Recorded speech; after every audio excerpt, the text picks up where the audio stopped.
အားလုံးပဲမင်္ဂလာပါခင်ဗျာဒီနေ့မှာတော့ကျွန်တော်တို့ဒီပြောမယ်ဆိုရင်တော့ဒီ controller ပေါ့နော် controller ကဒီကောင်ကကျွန်တော်တို့ step down ဆိုပေမဲ့ဒီကောင်ကပြောမယ်ဆိုရင်ဒီကောင်ကဗာလဲsolar ကနေပြီးတော့ဒါလိုက်သုံးဆွဲလို့ရတဲ့ controller အမျိုးအစားပေါ့နော် step down 400 watt solar charger controller ဆိုပေမဲ့ဒီကောင်က charger လည်းတွင်းလို့ရလို့ solar ကနေပြီးတော့တိုက်ရိုက်ကျွန်တော်တို့သုံးဆွဲလို့ရတဲ့ controller မျိုးစားပေါ့ဒီဘက်မှာတော့ကျွန်တော်တို့ဒါရိုးရိုး controller ပေါ့နော်ဒါအရင်ကျွန်တော်ဗီဒီယိုတွေမှာကျွန်တော်ပြောခဲ့ပြီးသွားပြီ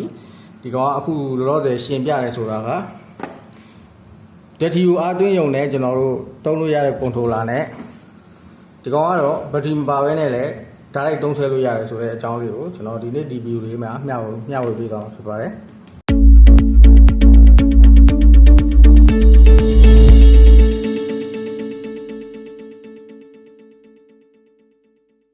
ဟုတ်ပြီကျွန်တော်တို့ဒီကောင်ကိုကျွန်တော်တို့အရင်ဆုံးဘက်ထရီမပါဘဲနဲ့ဘယ်လိုသုံးဆွဲလို့ရလဲဆိုတာကိုကျွန်တော်အရင်ဆုံးပြမယ်လောလောဆယ်ကျွန်တော်တို့ solar နေလာတဲ့ဝါယာကို solar နေလာတဲ့ဝါယာကိုဒီမှာထည့်မယ်ပြီးလို့ရှိရင်ကျွန်တော်တို့ဒါ loading သုံးတဲ့အပိုင်းပေါ့နော်ဒါ loading သုံးတဲ့အပိုင်းအခုလောလောဆယ်ကျွန်တော်ရင်ပြမှာဒီကျွန်တော်တို့ဒီ controller မျိုးစားကနောက်ထပ်ဘာတွေသုံးဆွဲလို့ရလဲဆိုတော့ကျွန်တော်တို့ရိုးရိုး charging ဘူးတွေနဲ့လည်းတွဲပြီးတော့ charging အားသွင်းလို့လည်းရပါတယ်เนาะဒီ controller အမျိုးအစားတွေကဟုတ်ပြီကျွန်တော်ရိုးရိုး charging ဘူးတွေနဲ့ဒီလို charging ဘူးတွေနဲ့ပေါ့နော်ဒီလို charging ဘူးတွေနဲ့ဘယ်လိုတွဲသွင်းလို့ရမလဲဆိုတော့ကျွန်တော်ချက်ပြမယ်ဒီ charging ဘူးကိုကျွန်တော်ထိုးလိုက်လို့ရှိရင် charging ဘူးမှာလာတဲ့အနေနဲ့ကိုတော့ကျွန်တော်မီတာနဲ့အရင်စစ်ဖို့လုပ်တယ်အနေနဲ့မှားလို့တော့မရဘူးဟုတ်ပြီဒီမှာကျွန်တော်တိုင်းစမ်းတက်ထားတာတော့ဒီကောင်ကအနီဒီကောင်အနဲ့ဖြစ်တယ်အဲ့တော့ကျွန်တော်အနီကိုအနီကျိုးမှရင်ထည့်လိုက်မယ်ဒီ controller မျိုးစားတွေကကျွန်တော်တို့ solar နေလာတဲ့ကျိုးကိုဒါလိုက်ထည့်တာနဲ့စတင်ပြီးတော့သူကအလုပ်လုပ်ပြီเนาะဟုတ်ပြီလာတဲ့အဝင်ဖို့ကကျွန်တော်တို့28ဖို့ရှိရဲသူအောက်ဖို့က 14.4 တော့ကျွန်တော်ပေးထားတယ်ဒါ12ဖို့ဘက်ထရီအတွက်သုံးတဲ့အတွက်ကျွန်တော် 14.4 ပါအများဆုံးပဲကျွန်တော်ထားပေးထားတယ်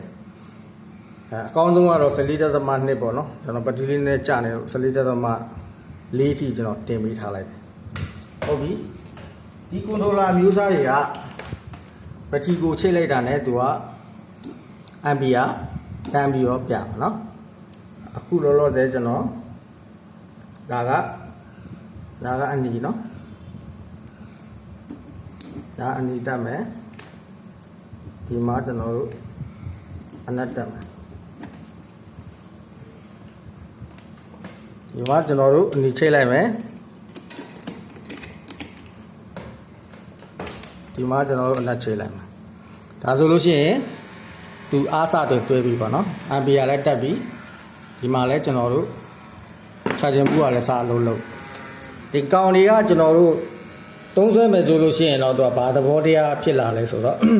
ဒီ charging ဘူးကထွက်လာတဲ့ mppt ရဲ့ system ပေါ့နော် charging ဘူးကထွက်လာတဲ့အားကသူ့မှာရှိတာတော့ 1.7 ampere ပဲရှိတယ်အထွက်ဘူးပေါ့နော်ဒါပေမဲ့သူကဘိုးရိတ်က29ဘူးဖြစ်တယ်ဒီဘက်ကျွန်တော်တို့ဘက်ထရီကိုအားသွင်းတဲ့ဘက်အချမ်းမှာတော့ 73.3 ဘက်ထရီကိုအားသွင်းနေပြီးတော့ ampere ကိုသူဆက်ပြီးတော့မြင့်သွားတယ်နော် 3.63 ampere တက်သွားတယ်နော်ဒီရဲ့အားတာချက်ပေါ့နော် mppt ရဲ့အားချက်ကတော့ဒီ ampere မြင့်တင်တဲ့အပိုင်းပေါ့သူအားတာဟုတ်ပြီနောက်တစ်ခုကကျွန်တော်တို့ဒါလိုက်သုံးဆွဲမဲ့အနေထားပေါ့နော်ဒါလိုက်ဘယ်လိုသုံးဆွဲရမလဲဆိုလို့ရှိရင်ဒါကျွန်တော်တို့ solar နေလာတဲ့ကျိုးပဲထားပါတော့ဆိုပါလို့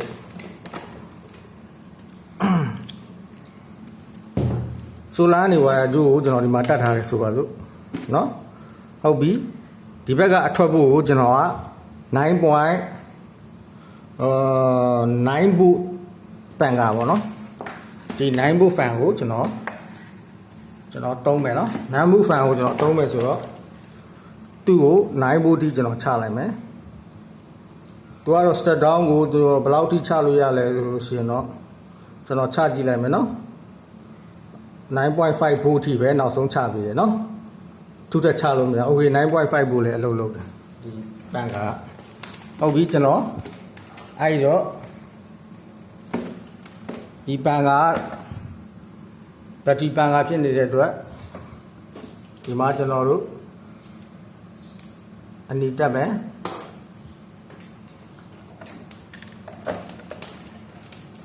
နောက်တစ်စားဒီမှာအနက်တက်မယ်နော်